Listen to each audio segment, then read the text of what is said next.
Hai semuanya, pada kali ini kita akan belajar mengenai pembelajaran sejarah lokal, yaitu mengenai Kopi Planting Indo-Europas de Gisting. Adapun yang kita bahas kali ini yaitu mengenai wilayah Gisting dan sejarah perkebunan kopi kaum Indo-Eropa di Gisting. Mari kita simak video selanjutnya. Yang pertama yaitu wilayah Gisting.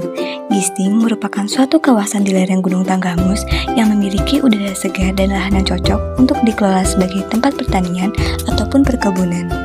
Wilayah Gisting ini bisa dikatakan sebagai wilayah yang strategis sebab dekat dengan jalan lintas antar wilayah administrasi, yaitu Teluk Betung dan juga Semaka. Pada awalnya, Gisting adalah sebuah desa besar yang kini telah berkembang menjadi beberapa desa dengan jumlah penduduk puluhan ribu.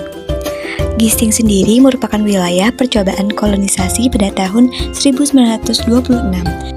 Kolonisasi ini tentunya berbeda dengan wilayah Lampung yang lain, karena tujuan dilakukannya kolonisasi ini untuk memindahkan sebagian keluarga Indo-Eropa untuk meneruskan kehidupan mereka di tempat yang baru, sekaligus untuk membuka lahan pertanian yang tujuannya untuk mensejahterakan kaum Indo-Eropa.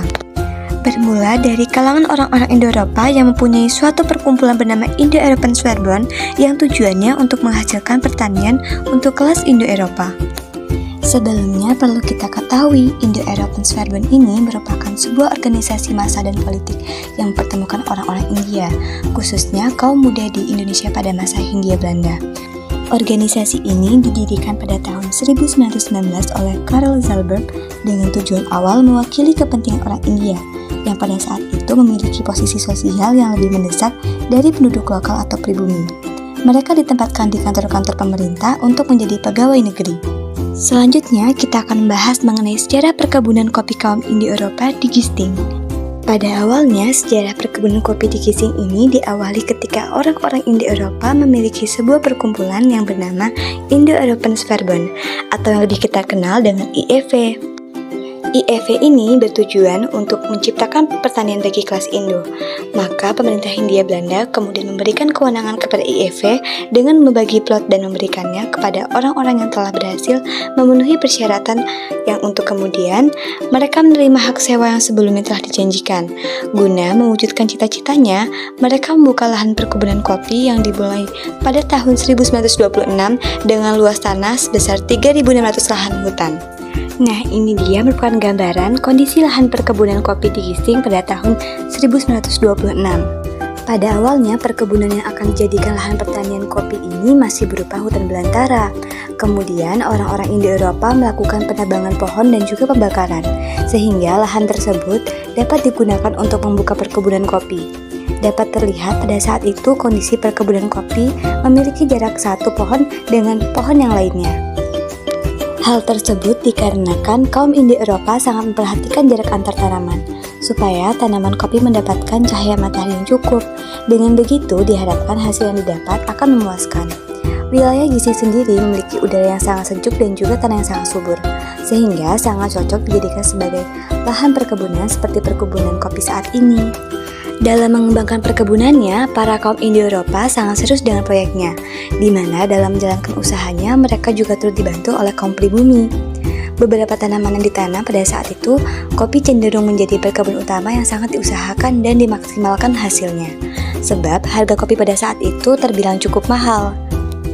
Adapun cara untuk merawat tanaman kopi dapat dikatakan cukup mudah dan didukung oleh kondisi daerah Gisting yang sangat subur, sehingga mereka pada tahun 1938 dapat menghasilkan kopi sebanyak 102.000 kg dan kemudian mengalami peningkatan pada tahun 1939 dengan menghasilkan kopi sebanyak 146.000 kg dengan luas perkebunan kopi sebesar 25 hektar. Hasil perkebunan kopi yang melimpah menjadikan kopi sebagai komoditas yang terkenal di Lampung.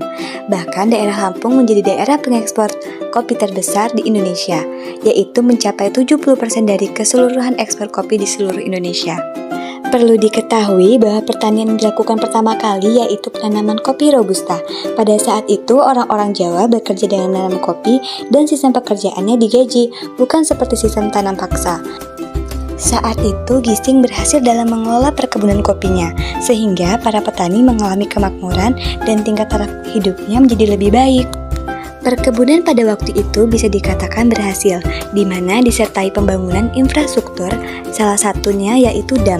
Pembangunan dam ini dibangun tahun 1930 yang merupakan salah satu ide dari Tuan Klur. Dam merupakan sebuah bendungan untuk mengaliri perkebunan di Kisting, dan dam ini juga dibuat untuk menampung sumber air yang bersih. Maka, dibuatlah bendungan-bendungan menggunakan bauan sungai yang rapi.